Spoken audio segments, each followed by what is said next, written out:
Halo, kita ketemu lagi di pelajaran 15,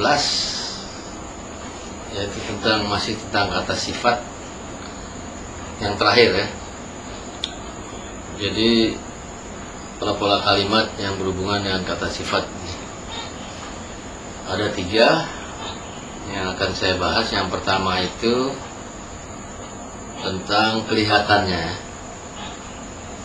Misalnya kue ini kelihatannya enak gitu ya.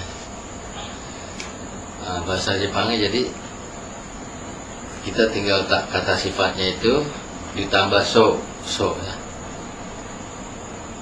Jadi kono keki wa oishi so desu ya. Kue ini kelihatannya enak. Nah terus kalau yang negatif gimana, yang kue ini kelihatannya tidak enak. Nah kalau yang tidak enak ini masih ada tiga macam ya. Kita bisa pakai lawan katanya. Jadi lawan kata dari oishi itu mazui ya. Jadi kono keki wa mazuso desu ya. Terus yang kedua, kono keki wa oishiku nasaso desu ya.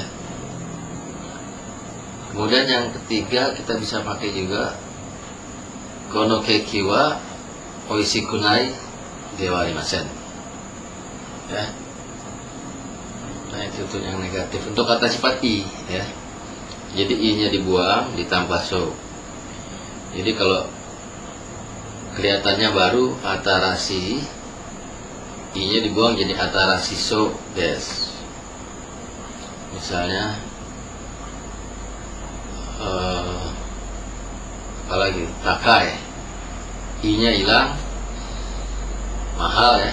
Jadi kelihatannya mahal, takaso gitu ya. Nah untuk kata sifat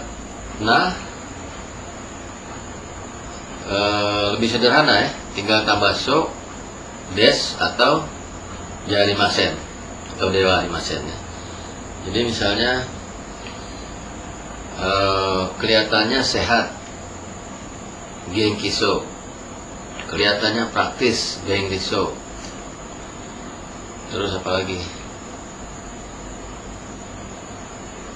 Kelihatannya akal, kita suraso. Nah contoh kalimatnya gimana yang kata sifat nah? Misalnya anak itu kelihatannya sehat, anoko wa genki so desu ya. Yang negatif, anak itu kelihatannya tidak sehat, anoko wa genki so jarimasen.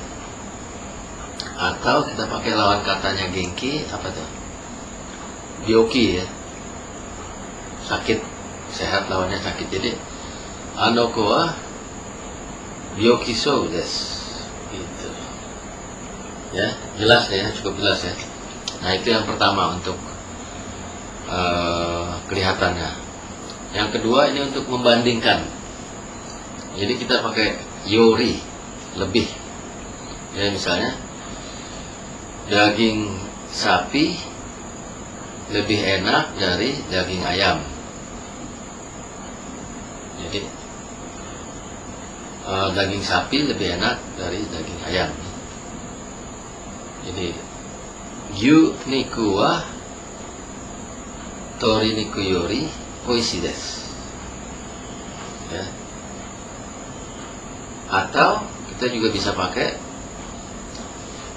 daging ayamnya duluan di depan, jadi tori niku yori yu niku no hoga oishi desu ya. Jadi ada 2 macam juga ya. Kadang-kadang memang bikin pusing juga ya, membingungkan juga kan, sinonim kadang membingungkan. Pola-pola kalimat yang banyak itu padahal artinya sama, kadang membingungkan. Tapi yang saya mau jelaskan, ini yang pakai no hoga ini biasanya itu berupa saran ya. Jadi daging sapi itu lebih enak dari daging ayam, kayak saran gitu ya. jadi pakai nohoga. Yang pakai nohoga itu yang berupa syarat. Ya, bisa dimengerti. Supaya nggak kepanjangan video, kita lanjut ke yang poin yang ketiga, itu menjadi. Misalnya menjadi mahal. Untuk yang kata sifat i dulu ya, menjadi mahal. Jadi takaku naru ya, menjadi mahal. Atau misalnya menjadi murah, yasuku naru. Seperti biasa i nya dibuang, ditambah ku ya, yasuku naru. Terus kalau yang kata sifat na nya menjadi sehat, misalnya genki ni naru, ditambah ni ya, begitu aja. Mengenai pola kalimatnya dipending dulu, sebab ini udah menyangkut kata kerja. Jadi nanti ada simple present, present tense, past tense dan sebagainya, lampau, akan, yang sekarang. Jadi supaya nggak ribet, yang penting mengerti maksudnya dulu ya. Kalau pakai naru itu untuk kata sifat i, ditambah ku, untuk kata sifat na ditambah ni ya. Tadi contohnya udah oke. Supaya nggak kepanjangan, saya sampai di sini dulu. Jamata.